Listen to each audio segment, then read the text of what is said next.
بلند ترین صلوات بھیجیے محمد والے محمد.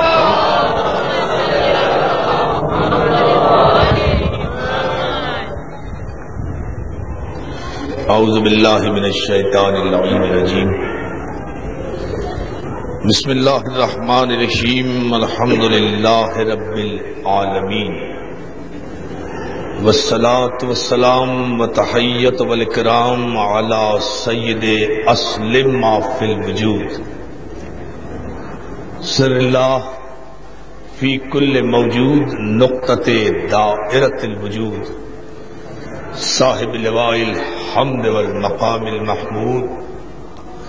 الخاتم لما سبق والفاتح لمن غلب.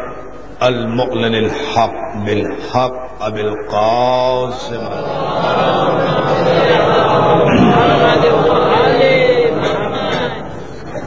وآلہ الطیبین الطاہرین المعصومین المنتجبین المظلومین ولعنت اللہ علی اعدائہم اجمعین من یومنا ھذا الی یوم الدین.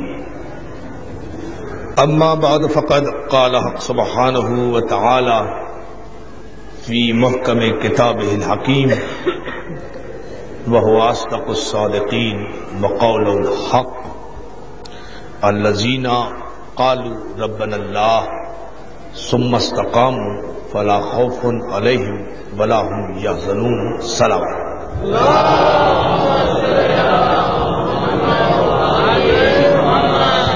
حاضرین گرامی قدر، عزاداران مظلوم کربلا، ماتمداران خاندان زہرا، عزاخان زہرا میں 1411 ہجری کے محرم کی پہلی مجلس آپ کی سماعت کے لیے ہدیہ ہے. میرے یہ شیرازی برادران اور میرے عزیز بھائی انجمن غلامان حسنین کے غلام عباس ازمیری، ان کے بے حد اصرار اور ان کی بے پناہ محبت کے نتیجے میں نے وقت نہ ہوتے ہوئے بھی انتہائی شدید تنگی وقت کا شکار ہونے کے باوجود بھی ان کے جذبات و احساسات کا اور ان کی محبتوں کا احساس کرتے ہوئے عزاخان زہرا نے عشر محرم پڑھنے کا پر رضامندی کا اظہار کیا. میں مسلسل 3 بجے دن سے اس وقت تک، یہ میری 7ویں مجلس ہے، 7 عشرے پورے شہر میں جس میں ملید ٹرگ روڈ بھی شامل ہے، مسلسل 3 بجے سے پڑھ رہا ہوں. اور میں نے ان دوستوں سے کہا تھا کہ میں جتنا بھی مجھ میں طاقت ہوئی، جتنی بھی مجھ میں ہمت ہوئی، چونکہ عزا خانہ ہے یہ زہرا کا اور دن ہے یہ زہرا کے خاندان کے، میں جس وقت بھی جتنا جلدی بھی میں حاضر ہو سکا ماٹا روڈ امام بارگاہ کی مجلس کے بعد میں انشاءاللہ یہاں 10 دن تک آپ کی خدمت میں حاضری دیتا رہوں گا. اس سلسلے میں تاخیر کی وجہ سے جو آپ حضرات کی زحمت ہوگی، چونکہ آئندہ مجالس بڑھتی چلی جائیں گی، مصائب بڑھتے چلے جائیں گے، اس میں میں آپ حضرات کے شدید ترین تعاون کا محتاج رہوں گا کہ آپ حضرات اس تاخیر کی زحمت کو گوارا کریں گے. چونکہ سال بھر میں یہ 10 دن آتے ہیں جن کا ہم انتظار کرتے ہیں کہ فاطمہ زہرا کے بچوں کے دن آئے، ان کا عزاخانہ سجے تو ہم اپنے گھروں سے اپنا آرام اور اپنا سکون بالائے طاق رکھ کر عزاخانوں میں آ جاتے ہیں. ورنہ رات کے 12 بجے کون اس طرح سے سڑکوں پر بیٹھتا ہے؟ آپ کا یہ آنا، آپ کا یہ عزا میں شریک ہونا اس بات کی دلیل ہے کہ آپ فاطمہ زہرا کی دعا کو ثمر عطا کر رہے ہیں. صلوات بھیجے محمد علیہ. تو دوستوں، میں انشاءاللہ روزانہ 11:30 بجے تک یہاں حاضر ہونے کی پوری کوشش کیا کروں گا. آپ حضرات اسی پابندی وقت کے ساتھ خود بھی یہاں زحمت فرمائیں گے، آپ آتے رہیں گے، حوصلہ افزائی کرتے رہیں گے تو میں خستہ حال بھی، چونکہ یہ میری آخری مجلس ہوتی ہے یہاں آواز اور گلے اور سینے کو آئندہ مزید ہی خراب ہونا ہے، تو آپ حضرات تعاون کرتے رہیں گے جذبہ ایمانی کے ساتھ، ایسے ہی سماعت فرمائیں گے اپنے مولا کے فضائل اور مسائل، تو میں بھی کچھ نہ کچھ حق کی خدمت ادا کرنے کی کوشش کرتا رہوں گا۔ مجھے امید ہے کہ آپ میری اس مجبوری کو، لیکن ہمارے یہ بھائی شیرازی صاحبان یہ اتنا عظیم الشان امام بارگاہ بنا رہے ہیں اور اتنے عظیم الشان انداز میں اس کی تعمیر کر رہے ہیں کہ موقع اور وقت نہ ہونے کے باوجود بھی ہمت نہیں ہوتی کہ انہیں انکار کیا جائے کہ ہم مجلس نہیں پڑھ سکتے۔ جس انداز سے یہ ماشاءاللہ اس عزا خانے کی تعمیر کر رہے ہیں، ہماری دعا ہے کہ مولا ان بھائیوں کو اور ان کے مددگاروں کو، ان کے معاونین کو اپنی بارگاہ سے اور آل محمد کی بارگاہ سے جزائے خیر عطا فرمائے۔ آپ بلند ترین صلوات بھیج دیں محمد علیہ۔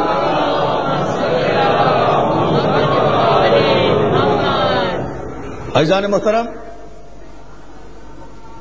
عزا خانہ زہرا کے اس عشرے میں انشاءاللہ آپ حضرات کے بہترین تعاون سے جو افکار ہم پیش کریں گے وہ معیار ایمان و نفاق کے عنوان پر ہوں گے، اور اس عنوان کو میں نے المحسن کی مجلس میں بھی سرنامہ کلام قرار دیا ہوا ہے، لیکن چونکہ دامن وقت میں گنجائش کم ہے اور کہیں بھی عنوان کا حق ادا نہیں ہو رہا وقت کی کمی کی پیش نگاہ، اس لیے ایک ہی عنوان کو دو حصوں میں تقسیم کر دیا گیا ہے کہ کچھ گفتگو انشاءاللہ وہاں ہوا کرے گی اور باقی تفصیلی گفتگو ایمان اور نفاق کے حوالے سے آپ حضرات کی خدمت میں یہاں عزا خانہ زہرا میں پیش کی جائے گی۔ یہ عنوان ایمان اور نفاق قائم کرنے کا خیال کیوں آیا؟ اس لیے کہ اس معاشرے میں اور کسی بھی معاشرے میں، بڑی توجہ دوستوں، اس معاشرے میں اور کسی بھی معاشرے میں، اس زمانے میں اور کسی بھی زمانے میں، اس دور میں اور کسی بھی دور میں، اس صدی میں اور ہر ایک صدی میں سب سے بڑا المیہ جو ملت مسلمہ کا رہا ہے وہ یہی المیہ رہا ہے کہ ملت مسلمہ کبھی یہ پہچان نہیں سکی کہ اس کی صفوں میں بیٹھے ہوئے لوگوں میں مومن کون ہے، منافق کون ہے۔ صلوات بھیجنا محمد علیہ محمد۔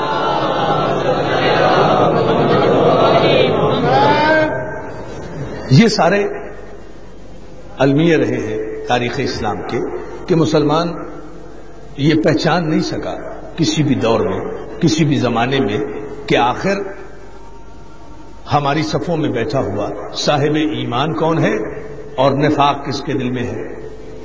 اور ایک بڑی اٹل حقیقت جو تمام مسلمانوں کے لیے پیغام کے طور پر میں آج پہلی مجلس میں عرض کر رہا ہوں، تفصیل تو آئندہ مجالس میں انشاءاللہ عرض کروں گا، پہلی مجلس میں یہ عرض کر رہا ہوں کہ یہ اسلام میں جتنا بھی افتراق ہوا، مسلمانوں کے درمیان جتنا بھی فرقہ بندیاں ہوئی، مسلمانوں کے درمیان جتنی بھی خوریزی ہوئی، جتنے بھی اختلافات ہوئے، یہ کافروں کی وجہ سے نہیں ہوئے۔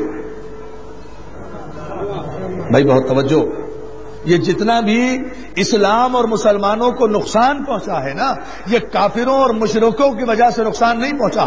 جتنا بھی اسلام اور مسلمان کو نقصان پہنچا، جس دور میں بھی نقصان پہنچا ہے، وہ منافقوں کی وجہ سے پہنچا ہے، اس لیے کہ باہر سے آ کر حملہ کرنے والے کے لیے اندر والے تیار ہو جاتے ہیں، لیکن جو برابر میں بیٹھ کر چوٹ پہنچائے، جو برابر میں بیٹھ کر زخم دے، اس کے لیے انسان ذہنی طور پر تیار نہیں ہوا کرتا۔ تو اسلام کو، مسلمانوں کو جتنا بھی نقصان پہنچا ہے وہ اندرونی مخالفین سے پہنچا ہے، منافقین سے پہنچا ہے، ان منافقین سے پہنچا ہے کہ جنہوں نے فتح مکہ کے بعد رسول کے ظاہری اقتدار کو دیکھ کر ایمرجنسی میں کلمہ پڑھ لیا تھا۔ توجہ ہے نا؟ صلوات میرے آواز بلند محمد آل محمد۔ بسم اللہ، ایک مرتبہ اور بآواز بلند درود بھیج دیں۔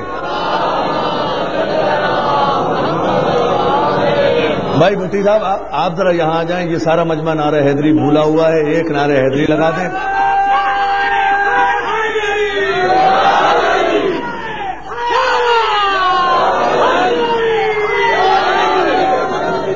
مولا سلامت رکھے یا علی مدد کہنے والوں کو. بھیا نعرے لگاتے رہو گے تو مجلس پڑھوں گا ورنہ بھول جاؤں گا. بلند ترین صلوات بھیجیں محمد علیہ محمد.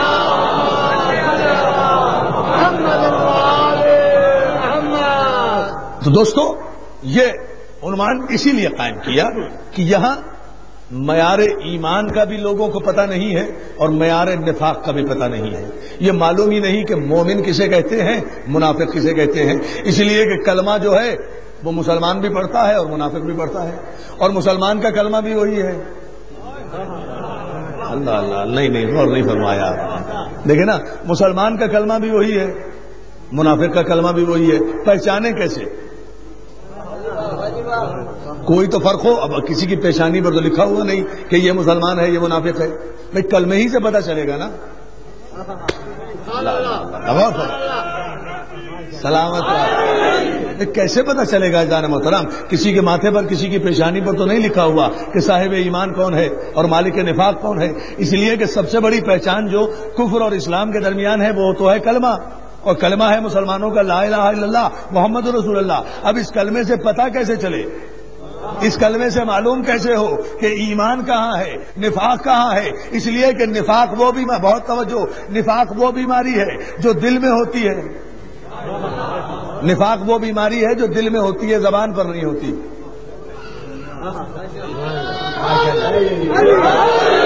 ابھی ذرا توجہ فرماتے جائیں, مولا آپ کو سلامت رکھے. نفاق وہ بیماری ہے جو دل کی بیماری ہے. اس کے لیے خداوند عالم نے سورہ بقرہ میں ارشاد فرمایا ہے, حبیب وَمِنَ النَّاسِ مَن يَقُولُ آمَنَّا بِاللَّهِ وَبِالْيَوْمِ الْآخِرِ وَمَا هُمْ بِمُؤْمِنِينَ. یہ جو تمہاری بزم میں آ کر کہتے ہیں کہ ہم اللہ پر ایمان لائے, ہم یوم آخرت پر ایمان لائے, وَمَا هُمْ بِمُؤْمِنِينَ, یہ مومن نہیں ہے. اب بھائی بات تو سمجھ میں نہیں آتی. میں نے بھی اتنی ہی سی واہ واہ کی تھی جب قرآن میں آیت پڑھی تھی, اتنی آپ نے کی ہے. لیکن ابھی اس پر غور کرنا ہے تو پھر دیکھیں انشاءاللہ مولا سلامت رکھے تحت نظر مولا کائنات کے غلاموں کو, اس عجیب مجمع کو, اس جملے پر آپ توجہ فرما لیں, وَمِنَ النَّاسِ مَن يَقُولُ آمَنَّا بِاللَّهِ. اور میرے حبیب تمہاری بزم میں آ کر جو یہ کہتے ہیں کہ ہم اللہ پر ایمان لائے, ہم یوم آخرت پر ایمان لائے, وَمَا هُمْ بِمُؤْمِنِينَ, یہ مومن نہیں ہے. بڑا عجیب کمال ہے دوستو. بزم رسالت میں آتے ہیں پھر بھی مومن نہیں, کلمہ پڑھتے ہیں پھر بھی مومن نہیں, قرآن کہتا ہے لا الہ الا اللہ کہتے ہیں پھر بھی مومن نہیں, محمد رسول اللہ کہتے ہیں پھر بھی مومن نہیں. ہمارے سامنے نہیں, محمد رسول اللہ کہتے ہیں رسول اللہ کے سامنے. علی یا علی یا علی یا علی, توجہ تو حیدری. اب دیکھیں نا, قرآن کی ایک آیت ہے. آج ہم تمہیداً مختصر, آج زیادہ زحمت آپ کو نہیں دوں گا, کل سے انشاءاللہ تفصیل عرض کروں گا, لیکن اس مختصر سی زحمت میں بھی ایک بات تو کہنی ہے نا, تاکہ ایک مسئلہ تو صاف ہو. بزم رسالت میں آتے ہیں پھر بھی مومن نہیں ہے, قرآن کہتا ہے, حدیث نہیں پڑھ رہا. بہت توجہ. بزم رسالت میں آئے پھر بھی مومن نہیں, لا الہ الا اللہ کہتے ہیں پھر بھی مومن نہیں, رسول اللہ کے سامنے محمد رسول اللہ کہتے ہیں پھر بھی مومن نہیں, زیارت پیغمبر کرتے ہیں پھر بھی مومن نہیں, بزم رسالت میں خاموش بیٹھتے ہیں پھر بھی مومن نہیں. اب بھی خاموش بیٹھو گے؟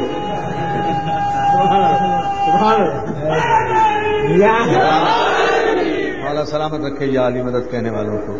بزم رسالت میں بیٹھتے ہیں پھر بھی مومن نہیں, چہرہ رسالت کی زیارت کرتے ہیں پھر بھی مومن نہیں, دست رسالت کو ہاتھوں سے میں لیتے ہیں پھر بھی مومن نہیں, بوسہ لیتے ہیں دست نبوت کا پھر بھی مومن نہیں, پیغمبر کے پہلو میں بیٹھتے ہیں پھر بھی مومن نہیں, پیغمبر کے جلوت میں بیٹھتے ہیں پھر بھی مومن نہیں, پیغمبر کی خلوت میں بیٹھتے ہیں پھر بھی مومن نہیں, پیغمبر کی رزم میں بیٹھتے ہیں پھر بھی مومن نہیں, رسول کی بزم میں بیٹھتے ہیں پھر بھی مومن نہیں, پیغمبر کی, اب ایک جملہ کہہ رہا ہوں, پیغمبر کی اقتدا میں نمازیں پڑھتے ہیں پھر بھی مومن نہیں.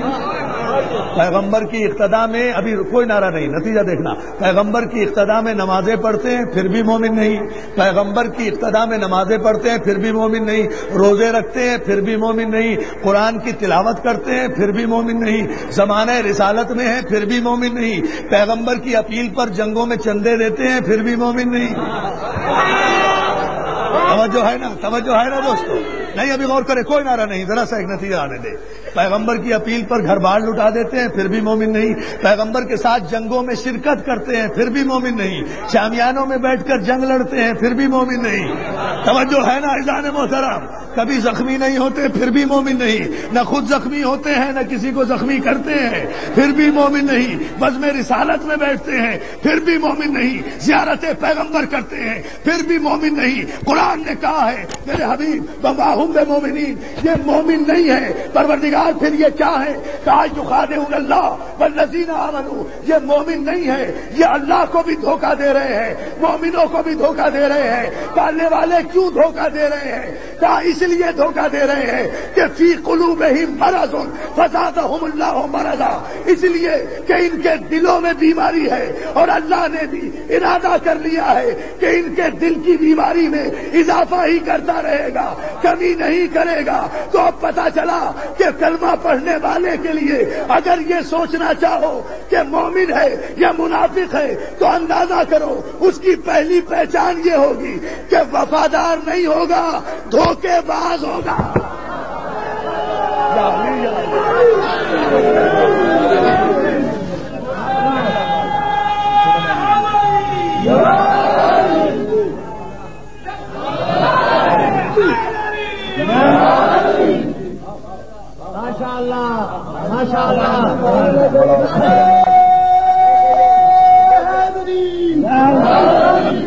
ایک مطلب اور بلند ترین سلام میرے محمد علیہ۔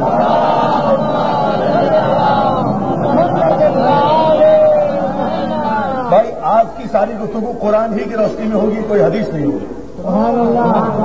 ہم ایک نتیجہ دیں گے آپ کی خدمت میں انشاءاللہ اگر مولا نے مدد کی فی قلوبہم مرض، وجہ یہ ہے میرے حبیب ان کے دلوں میں بیماری ہے۔ منافقین کے دل ظاہر کلمہ تو پڑھ رہے ہیں، کافر تو ہے نہیں۔ کلمہ پڑھ رہے ہیں کافر تو آپ نے کہہ نہیں سکتے، لا الہ الا اللہ کہہ رہے ہیں کافر تو نہیں کہہ سکتے، محمد رسول اللہ کہہ رہے ہیں کافر تو ہے نہیں۔ قرآن نے یہ نہیں کہا کہ یہ کافر ہے، قرآن نے کہا کہ یہ مومن نہیں ہے۔ قرآن مسلمان نہیں دیکھنا چاہتا، مومن دیکھنا چاہتا ہے۔ قرآن جو ہے نا وہ مسلمان نہیں دیکھنا چاہتا، قرآن مومن دیکھنا چاہتا ہے۔ اور ظاہر ہے کہ یہ کلمہ پڑھنے والے ہیں کافر نہیں ہے، لا الہ الا اللہ کہنے والے کافر نہیں ہے، نمازیں پڑھنے والے کافر نہیں ہے، لیکن مومن نہیں ہے۔ تو جب نہ کافر ہے نہ مومن ہے تو پھر منافق ہو، اور جب منافق ہوئے تو اس کی پہچان بتاتے ہیں، قرآن پہچان لگائی کہ حبیب یہ دھوکہ دیتے ہیں کلمہ پڑھ کر، کسے؟ اللہ کو اور مومنوں کو۔ معلوم یہ ہوا کہ بزم رسالت میں مومن ہیں جنہیں یہ منافق دھوکہ دیتے ہیں۔ صلوات بھیجے نا محمد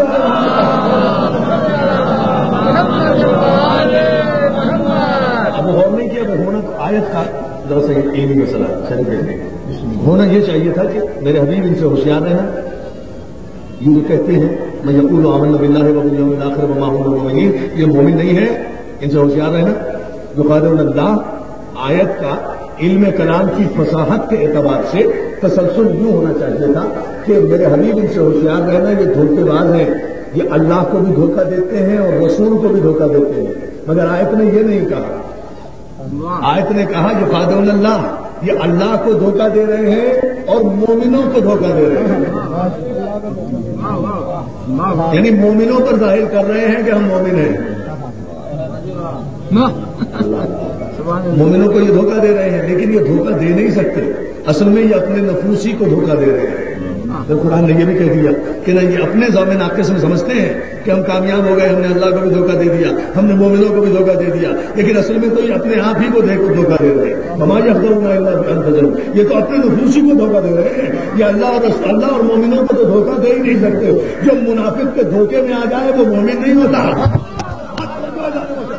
جو ایک صلوات بھیجتے محمد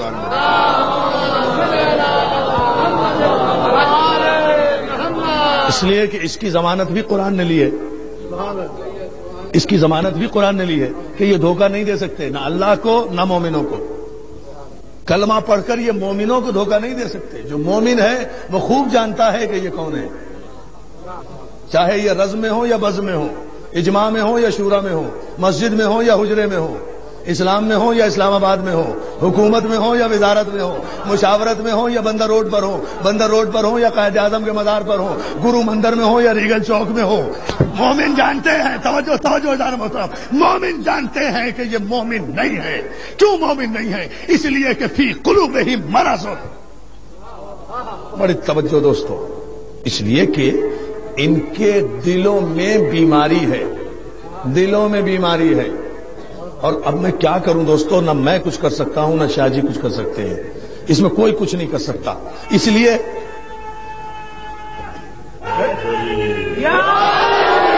مولا سلامت رکھے یا علی مدد کہنے والے. توجہ ہے دوست، اس میں اور آپ کچھ کہہ نہیں سکتے، اس لیے کہ قرآن نے ایک فیصلہ کر دیا ہے. قرآن نے صرف یہاں آیت نہیں روکی کہ فی قلوبہم مرض، ان کے دلوں میں بیماری ہے. قرآن نے تو آگے بڑھ کر کہا فزادہم اللہ مرضا، اور اللہ نے بھی یہ طے کر لیا ہے کہ ان کے دل کی بیماری میں کمی نہیں کرے گا، اضافہ ہی کرتا رہے گا. ان میں اضافہ ہی ہوگا، تو جب ان میں اضافہ ہوگا تو ان میں کثرت ہوگی.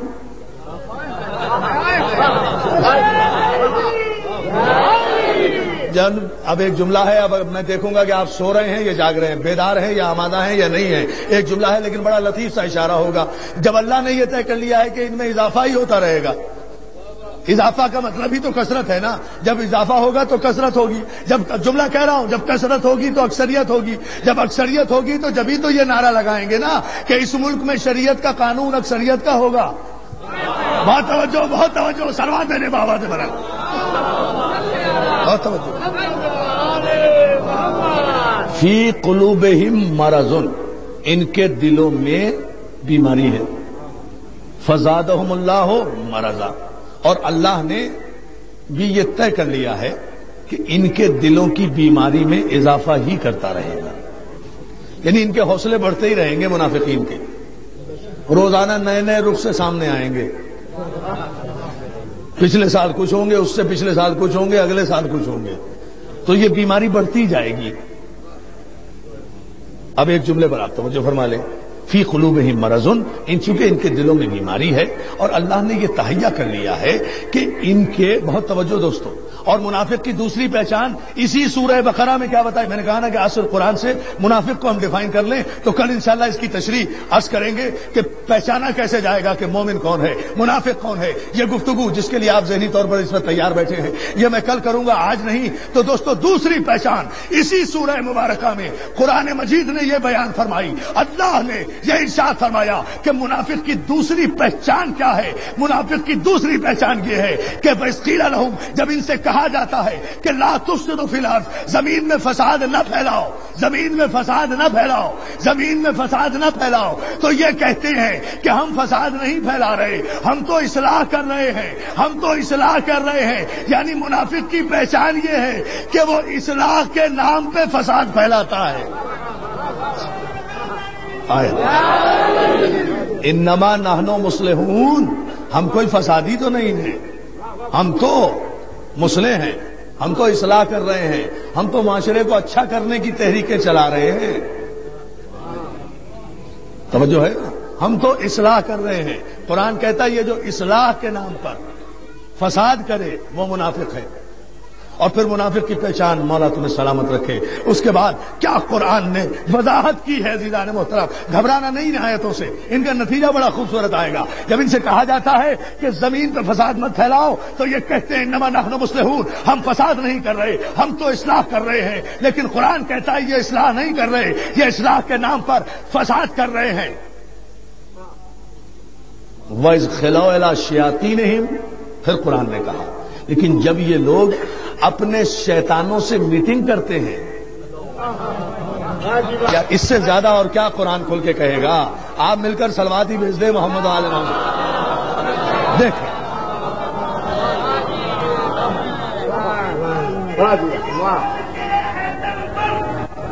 سلامت رہو.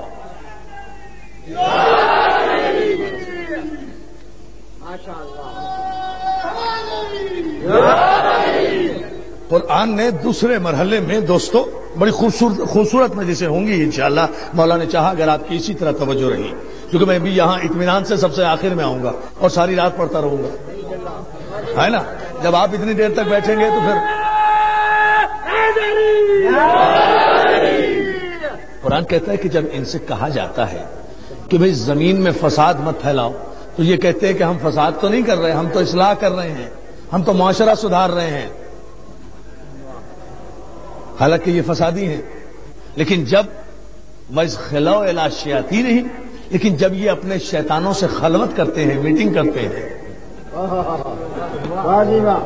کیا تصویر کھینچی ہے خدا کی قسم، جب یہ اپنے شیطانوں سے خلوت کرتے ہیں، تنہائی میں ملتے ہیں، تو کہتے ہیں کہ تم فکر نہ کرو، ہم ان کے ساتھ نہیں ہیں، اصل میں تو تمہارے ہی ساتھ ہیں، ہم ان کے ساتھ نہیں ہیں، انما نحن مستہزئون، ان کے ساتھ تو ہم مذاق کر رہے ہیں، ان کی مومنوں کی تو ہم ہنسی اڑا رہے ہیں، اصل میں تو ہم تمہارے ہی ایجنٹ ہیں، تمہارے ہی نمائندے ہیں جو مسلمان بن کر وہاں بیٹھے ہوئے ہیں، تمہارے مخبر بن کر وہاں بیٹھے ہوئے ہیں، لیکن ہمارے دل تمہارے ساتھ ہیں، ہمارے جسم ان کے ساتھ ہیں، ہمارے دل تمہارے ساتھ ہیں۔ دوستو، ملت مسلمہ کو توجہ کرنا چاہیے، قرآن نے تصویر دکھائی ہے کہ منافق جب بھی مسلمان کو نقصان پہنچائے گا تو اس طرح سے پہنچائے گا کہ اس کا جسم مسلمانوں میں ہوگا، اس کا دل اسلام دشمنوں کے ساتھ ہوگا، وہ یہاں تو اصلاح کی باتیں کرے گا، وہاں ساری خبریں جا کر پہنچائے گا، اور خدا کی قسم اس پورے سورہ بقرہ میں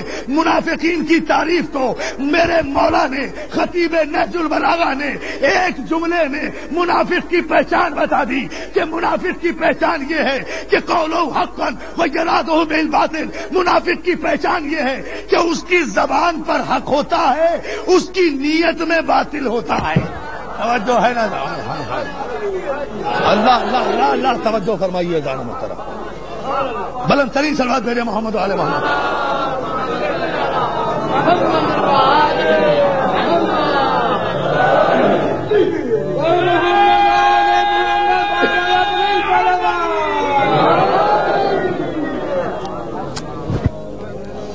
مولا آپ کو سلامت رکھیے۔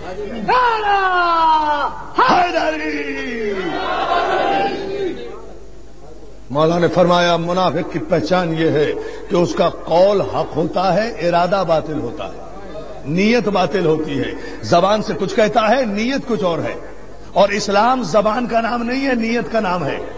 نماز زبان سے الحمد پڑھنے کا نام نہیں ہے، نیت کا نام ہے۔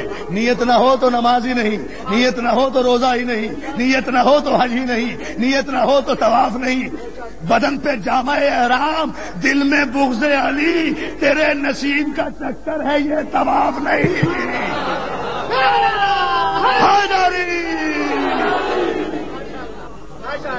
مولا صاحب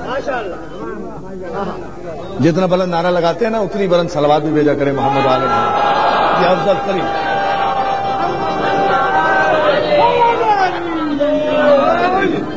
اور محمد والے محمد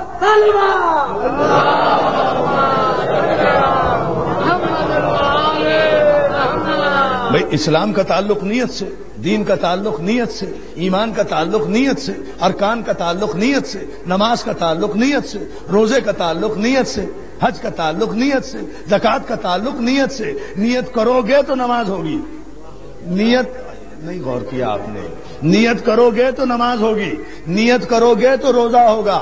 یہ نہیں ہے کہ نماز مجھ پر فرض ہے پڑھ لے کوئی اور، میرے حصے کی نماز جب شاجی نہیں پڑھ سکتے تو پھر میرے حصے کی زکوٰۃ یہ کیسے ادا کر سکتے ہیں؟ بہت توجہ جان محترم، یہ بڑا عجیب فلسفہ ہے۔ دنیا ہمارے اس مقصد کو سمجھتی کیوں نہیں؟ ہمارے مذہب میں منافقت نہیں ہے بھائی، جس طرح نماز فرض ہے اسی طرح زکوٰۃ بھی فرض ہے، تو اگر نماز کے لیے نیت بھی ضروری ہے اور ادائیگی بھی اسی کو کرنا ہے جس پر کہ واجب ہے، تو پھر یہ کیا ہے کہ نماز تو میں خود پڑھوں، حج میں خود کروں، زکوٰۃ حکومت کاٹے؟ توجہ ہے نا جان محترم؟ نہ میری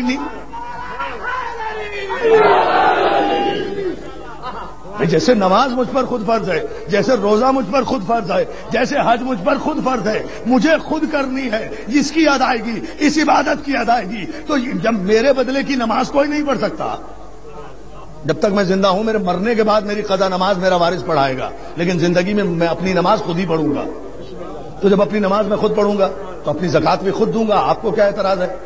یہ شریعت لانا چاہتے ہو؟ اس شریعت کا شور انشاءاللہ کریں گے ہم آئندہ باتیں. صلوات بھیجیں آپ محمد علیہ محمد. یہ شریعت لانا چاہ رہے ہیں.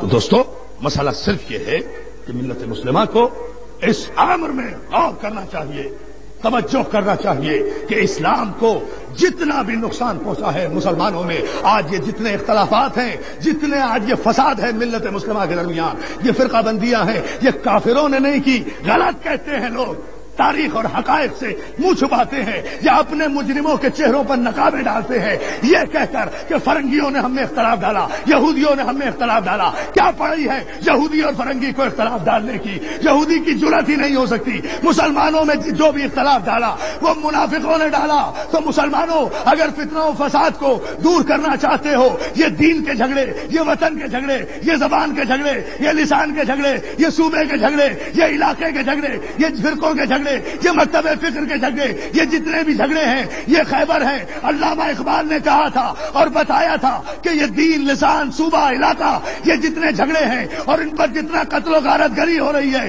اس کی وجہ علامہ اقبال نے بتائی تھی کہ بڑھ کے خیبر سے ہے یہ معرکہ دین و وطن. بڑھ کے ٹھہرو، بڑھ کے علاج بتا رہا ہوں، تقریر کا آخری جملہ، باقی باتیں کل کروں گا. بڑھ کے خیبر سے ہے یہ معرکہ، آخری آدمی تک میرا میسج پہنچے، محبت کا پیغام.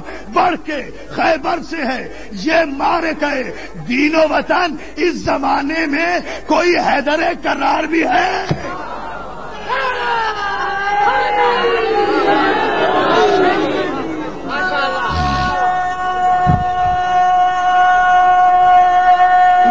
جزاک اللہ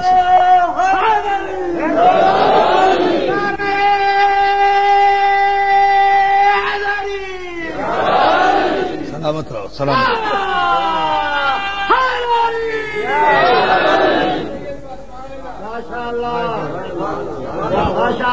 بڑھ کے خیبر سے ہے یہ معرکہ دین و وطن.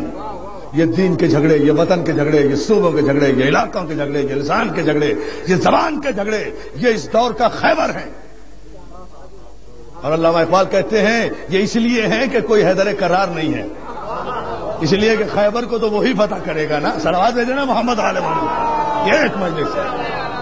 اور آؤ اگر کسی کو معجزہ دیکھنا ہے، آج بھی جہاں اگر کہیں اتحاد ملت دیکھنا چاہتے ہو، ہر جھگڑے سے ماورا دیکھنا چاہتے ہو، تو آ جاؤ اذا خانہ زہرا میں دیکھو. یہاں نہ دین کا جھگڑا ہے، نہ وطن کا جھگڑا ہے، نہ زبان کا جھگڑا ہے، نہ لسان کا جھگڑا ہے، نہ علاقے کا جھگڑا ہے. یہاں تو ایک ہی پیمانہ ہے کہ جو حیدر کا دیوانہ ہے وہ اپنا ہے، جو در حیدر پہ نہیں ہے وہ بیگانہ ہے. ایک ہی پیمانہ ہے، ایک ہی پیمانہ، اور کوئی پیمانہ نہیں.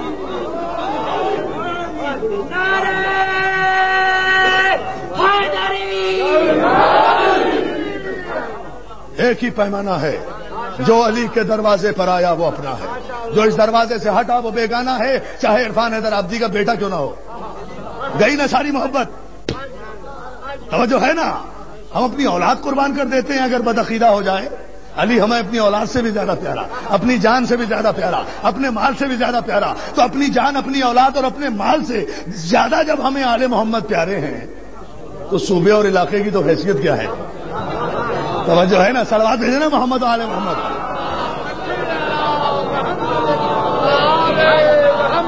آج بھی اگر محبتیں دیکھنا چاہتے ہو تو دیکھو. عزیزان محترم، کربلا میں بھی حسین صرف مکے والے نہیں لے کر گئے تھے. دیکھیں اس فکر کو سمجھیں.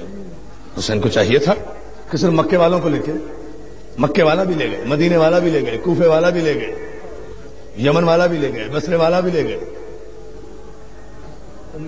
مختلف قومیں لے گئے، مختلف زبانیں لے گئے، مختلف رنگ کے لوگ لے گئے، مختلف نسل کے لوگ لے گئے. لیکن امام کی قیادت میں آئے تو سب ایک تھے، سب کی دھڑکن ایک تھی، سب کا جذبہ ایک تھا، سب کا جذبہ شہادت ایک تھا. جون یہ چاہتا تھا کہ میں اکبر سے پہلے جاؤں، اکبر یہ چاہتا تھا کہ میں جون سے پہلے جاؤں، وہب قلبی یہ چاہتا تھا کہ میں سعید سے پہلے جاؤں، سعید یہ چاہتا تھا میں زہیر سے پہلے جاؤں. دیکھیے نا چیچی منظر ہے کربلا میں، حسین کربلا میں جو پیش کر گئے 72، یہ 72 14 صدیوں پر چھائے ہوئے ہیں۔ ان 72 کے بعد ہزاروں مر گئے، لیکن جو ہزاروں مر گئے وہ مر گئے، یہ 72 زندہ ہیں۔ ان 72 کے لیے اتنے بیٹھے ہوئے ہیں۔ آج محرم کی پہلی تاریخ، رونے کے لیے اتنا جملہ کافی ہے کہ آزا خانہ زہرا سج گیا ہے۔ رونے کے لیے کیا اتنا کافی نہیں ہے کہ رات کے اس 12 بجے کے عمل میں ہماری مائیں بہنیں اپنے چھوٹے چھوٹے بچوں کو گودوں میں لیے ہوئے اللہ جانے کب سے یہاں بیٹھی ہیں، اس لیے بیٹھی ہیں کہ فاطمہ زہرا کے اجڑے ہوئے گھر کا ماتم ہو رہا ہے۔ دوستو، مجھے مصائب میں کچھ نہیں پڑھنا اس جملے کے علاوہ، اگر غور کرنا ہے تو یہ غور کر لینا، میرے 5ویں امام جو کربلا میں موجود تھے، بہت چھوٹا تھا باقر، اتنا چھوٹا تھا کہ تنہا سکینہ نے تماچے نہیں کھائے، میرے 5ویں امام نے بھی تماچے کھائے۔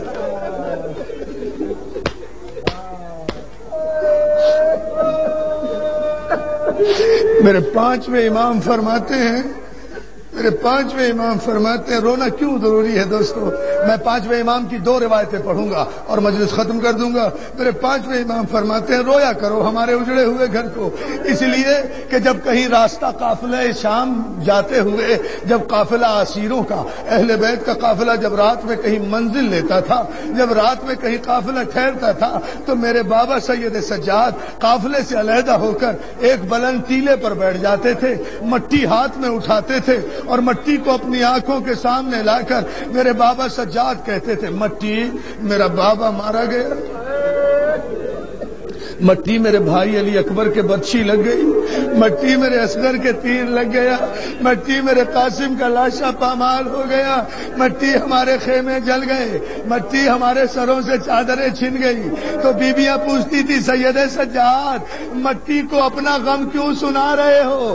تو میرا بیمار مولا کہتا تھا اور کسے سناؤں، سارے راستے میں کوئی مجھ سے پوچھتا جو نہیں۔ غربت کا کوئی عالم تھا، بھرے بازار میں کسی نے پوچھا نہیں کہ زہرا کی اولادوں تم اجڑ کیسے گئے۔ دوسرا جملہ سنو گے، اسی پر مجلس ختم کر دوں گا۔ میرے 5ویں امام فرماتے ہیں جب محرم کا چاند آسمان پہ طلوع ہوتا ہے تو شام کی قبر سے ایک زخمی بی بی اٹھتی ہے۔ اب تم رو نہ رو، میں تو پڑھ چکا، آج پہلی تاریخ میں اس سے بڑے مصائب میں نہیں پڑھ سکتا۔ میرے 5ویں امام فرماتے ہیں شام کی قبر سے ایک زخمی بی بی اٹھتی ہے اور جنت البقیع کی ٹوٹی ہوئی قبر پر آ کر کہتی ہے اماں چلو میرے بھائی کے ماتمدار آ گئے۔ جزاک اللہ آنسو نہ روکو، شرم کر کے نہ رو عزادارو، تم پہ رونے کی کوئی پابندی نہیں ہے، رونے کی پابندی تو سکینہ پر تھی۔ شام کی قبر سے ایک بی بی اٹھتی ہے، بس 2 جملے، مجھ میں طاقت نہیں ہے زیادہ۔ جنت البقیع کی ٹوٹی ہوئی قبر پر آ کر کہتی ہے اماں چلو میرے بھائی کی مجلس ہو رہی ہے، میرے بھائی کے رونے والے آ گئے، میرے بھائی کے رونے والے آ گئے۔ اور پھر امام فرماتے یہ دونوں بیویاں شام کے قید خانے سے ایک چھوٹی بی بی کو لے کر، 4 برس کی سکینہ کو لے کر جہاں مجلس ہوتی ہے وہاں جاتی ہیں، کہیں کسی قنات کے پیچھے بیٹھ جاتی ہیں، اور جب مومنین و مومنات حسین کے غم میں روتے ہیں تو وہ چھوٹی بی بی پوچھتی ہے پھوپھی اماں یہ کون رو رہے ہیں؟